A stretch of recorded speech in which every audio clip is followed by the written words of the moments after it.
Hello and welcome to another tutorial, another simple tutorial for a simple logo made in Adobe Illustrator CS5. Uh, Today I'm going to show you how to make this basic bulging type text logo button slash design slash game button slash many different applications for this type of vector artwork. Anyways, we're going to get started.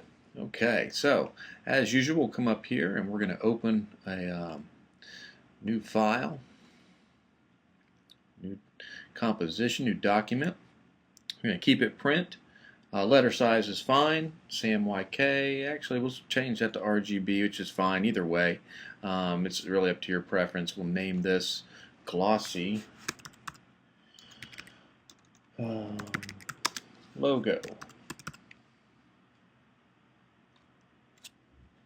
Okay. First part of this logo, we're going to turn off our stroke. Leave that as white is fine. We're going to come here to the ellipse tool and we're going to choose the ellipse. Holding down the shift key, drag out a circle. Come back up to the swatch color. Now here's where it gets a little bit tricky. We're going to come here to this logo here, which is the swatch library menu, and click on that. That'll bring up a menu with all types of different color swatches, from everything in art history to all the way down to web colors. Textiles is kind of fun too. But for this particular tutorial, we're going to use the gradients, and we're going to go down here to simple radial. Brings up just a palette of simple colors here. We don't need both of them up. We'll take that away. And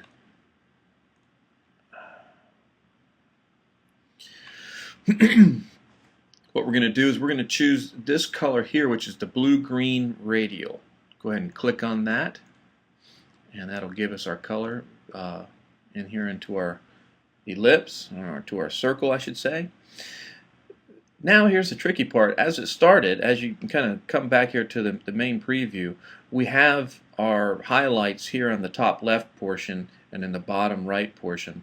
So when you make this particular circle and you choose that simple radial, it's going to put your gradient dead center. Okay? And in order to change that, you want to come over to your tool menu and select the gradient tool, or you can press G on your keyboard short.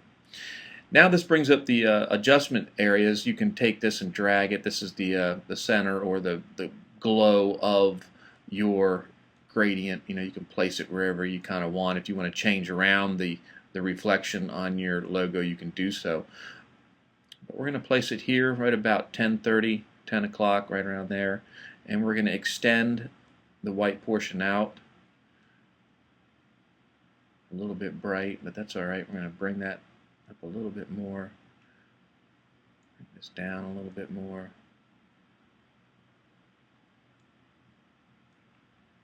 Right about there is good.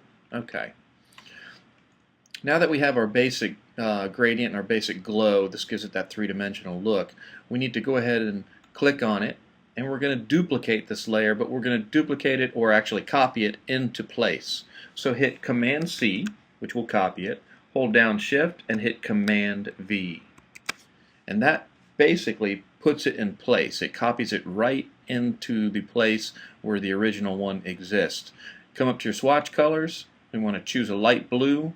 Go ahead and click on that. Even though it changes and hides what we just created, we're going to move that to our back layer. Holding down the Command key, hit bracket left, and that'll bring it to the back layer. Okay, it's still kind of too green, too darkish in this area. So what we're going to do is we're going to bring down that opacity about 66, or you can type it in 66. Excuse me, you can type it in 66 if you like. And when we come back to the design, what we're going to end up doing is adding some more layers here and some more backdrops. So let's go ahead and do that as well.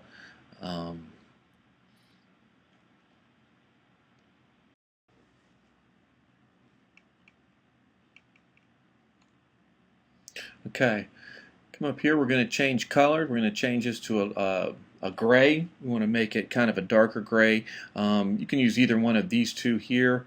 I'm going to go ahead and use the third from the left, and we're going to click on that as well. Deselect your circle, choose your ellipse tool one more time, and about here in the left hand corner at about 10:30, again 11 o'clock, hold down the shift key to constrain it and pull out your border. This is going to be your gray border. I have to move that a little bit and send it to the back. Hold down shift, command left bracket, and that'll send it to the back layer. Choose your selection tool.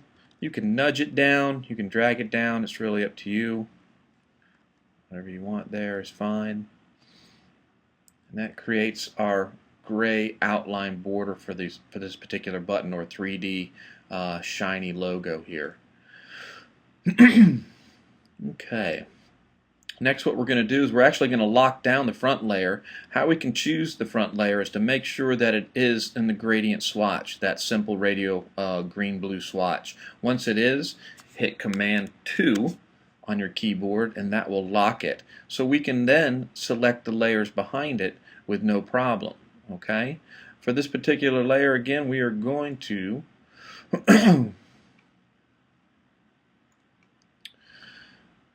got changed. The color got changed. We're going to actually add a border on it to give it a little bit more of that button push.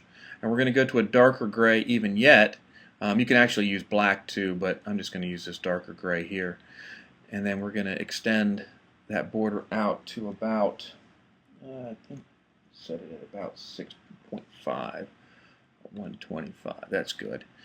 And go ahead and choose the style here under the regular uniform. You want your style to be this tapered end width profile 1, and select that, and that'll give your darkness in the shadow area here of your button a little bit more contrast.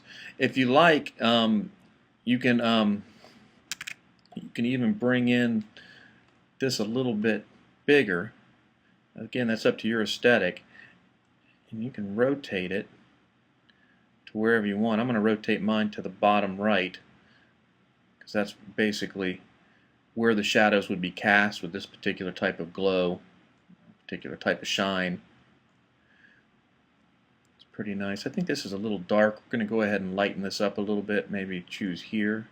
A little bit too light. We're going to use the fourth one from the left, fourth gray from the left in the color swatch. And there's the beginnings of our shiny button. Now what we're going to do is we're going to actually make two more ellipses, one at the top left at 11 o'clock and one at the bottom right at 4 o'clock, and these are going to be feathered ellipses. So go ahead and choose the ellipse tool and make a small oval. Change the swatch color to white.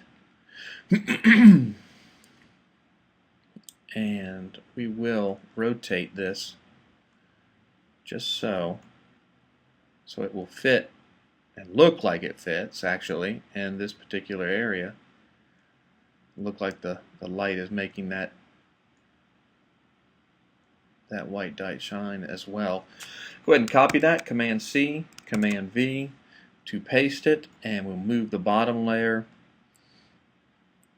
into place. Make it directly across from each other in relation to your shiny logo. Expand it out a little bit. A little bit more. That's good. Very good. Hold Shift key and click so you selected both ellipses. Okay. And then what we want to do is we want to come up here to Effect and choose Stylize and Feather. Okay. You can hit Preview to see the feather, and that'll give you an idea of what it's going to look like. So it's kind of cool. It gives you that availability in CS5 to see what the effect is actually going to look like.